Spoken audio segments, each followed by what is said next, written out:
Buenos días, buenas tardes y buenas noches. Mi compañera Mergy Sofía Barreto y yo, María Carolina Maldonado, les vamos a hablar del análisis pragmático.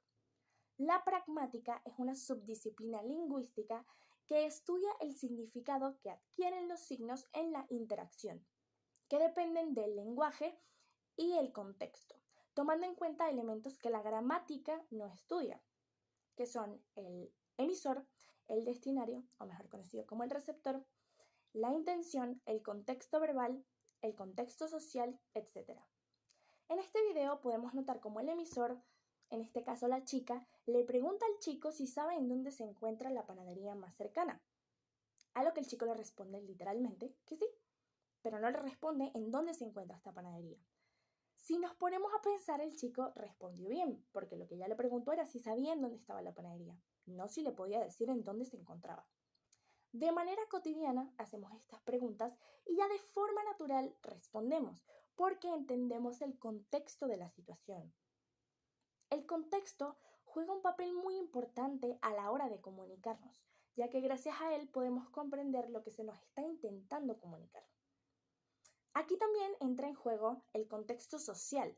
Como dije anteriormente, de manera cotidiana, hacemos estas preguntas ambiguas, es decir, preguntas muy generales que pueden ser interpretadas de distintas maneras.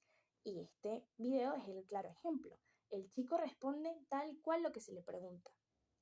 A lo que la chica se extraña, porque ella está acostumbrada a que le respondan lo que ella implícitamente quiso preguntar, ya que en su entorno social es algo común. De esto se encarga la pragmática, de entender el sentido y el contexto implícito o oculto del acto comunicativo. La comunicación tiene elementos materiales que son el emisor, el destinario, el enunciado y el entorno.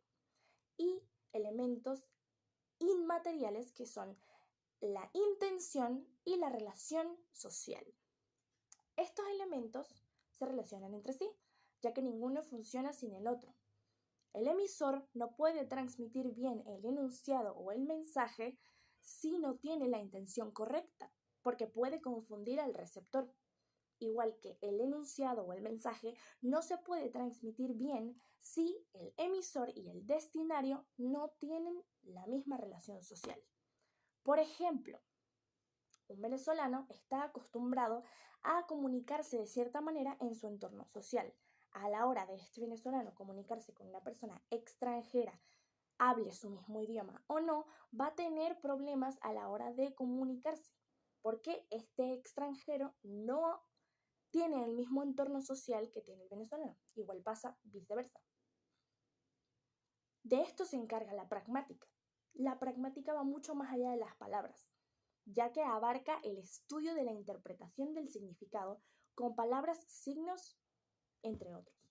La pragmática nos ayuda a entender el contexto de la comunicación y todos los factores situacionales en la que ésta se desenvuelve.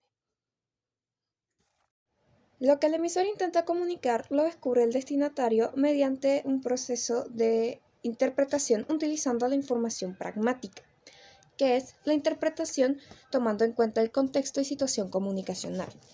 Para reconstruir la intención del emisor, el destinatario debe evaluar el contexto verbal y no verbal del intercambio comunicativo.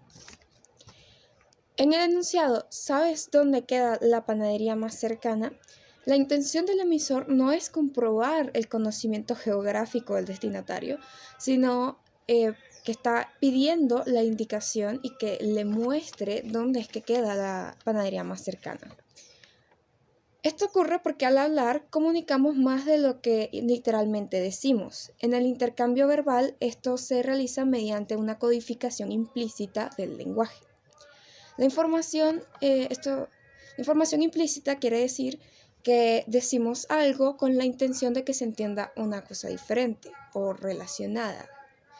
La información implícita no es solo muy importante en nuestra comunicación, sino que es un componente que siempre está en nuestro discurso. Seamos o no conscientes de ello, cuando hablamos, las palabras que utilizamos, el orden en el que las decimos, lo que decimos y lo que no decimos, el tono y los gestos que utilizamos son partes del discurso. Vaya suerte la nuestra, ¿eh? Para comunicar de manera implícita la intención del emisor puede ser una, pero dice algo completamente diferente. Un ejemplo sería, ¿sabes qué hora es? O ¿has visto la hora? Porque si estás, por ejemplo, preguntando a una persona que está usando un teléfono o que tiene un reloj en la mano, preguntas, ¿has visto la hora? O ¿sabes qué hora es? Y ellos te contestarán la hora, pero si son las 12 de la noche y llega tu hermano, entonces le dices, ¿sabes qué hora es? Es un contexto diferente y por lo tanto el mensaje que se quiere dar cambia. Eso fue todo. Muchas gracias.